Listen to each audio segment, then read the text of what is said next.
There is one moment in every life that no one talks about. A silent moment where there is no audience, no validation, no applause. It is just you, stripped of excuses, stripped of lies, stripped of the identity you perform for the world. Nietzsche believed this moment is where men are either destroyed or reborn.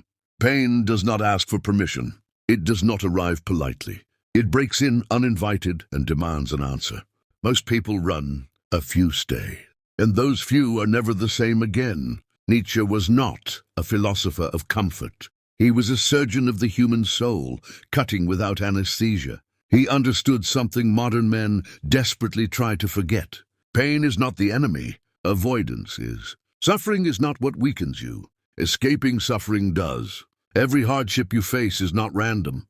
The randomness is surviving it and learning nothing. The herd hates this truth. The herd survives on sameness, on safety, on emotional sedation. It wants you obedient, predictable, dependent. Nietzsche saw this clearly. He warned that the herd does not fear violence, it fears independence. The moment you begin to strengthen yourself psychologically, you step out of line. And when you step out of line, you become a threat not because you attack, but because you cannot be controlled. Psychological strength is not given. It is not taught in motivational speeches. It is forged. It is forged in isolation, in rejection, in nights where no one checks on you. Nietzsche lived this reality. He was sick, alone, misunderstood, dismissed. Yet from that suffering he extracted something dangerous, meaning he understood that pain is raw material. What matters is what you shape it into. When pain hits you, there are two paths. The herd's path, which is complaining, blaming, seeking rescuers, drowning in victimhood. And the path of power, silence, reflection, transformation. Nietzsche chose the second path. It cost him everything socially, but it gave him clarity. A man is not measured by comfort, but by how much pressure he can endure without collapsing. This is why people resent the psychologically strong man. Not because he is cruel, but because he is honest. His presence exposes weakness. His calm unsettles excuses. He does not chase approval. He does not explain himself. He does not beg to be understood. And that alone makes him dangerous to those who live by validation. Nietzsche never glorified suffering for its own sake. He glorified truth. And truth hurts because it destroys illusions. You cannot build a strong identity on comforting lies. Pain becomes necessary, not as punishment but as refinement. Like fire shaping steel, suffering strips away weakness until only essence remains. Every time you feel close to breaking, understand this. Pain chooses carefully. The fragile are left untouched. The strong are tested. Pressure is not proof of failure. It is evidence of potential.